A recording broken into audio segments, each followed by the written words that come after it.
أعوذ بالله من الشيطان الرجيم. بسم الله الرحمن الرحيم. الحمد لله الذي أنزل على عبده الكتاب ولم يجعل له عوجا قيما لينذر بأسا شديدا من لدن ويبشر المؤمنين الذين يعملون الصالحات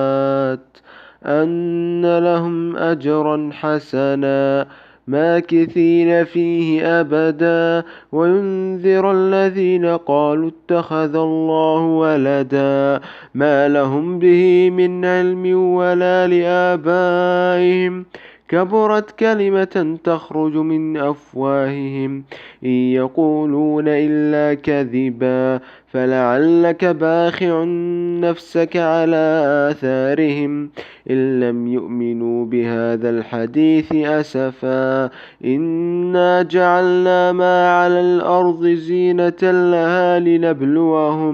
لنبلوهم أيهم أحسن عملا وإن لجاعلون ما عليها صعيدا جرزا أم حسبت أن أصحاب الكهف والرقيم كانوا من آياتنا عجبا إذ أوى الفتية إلى الكهف فقالوا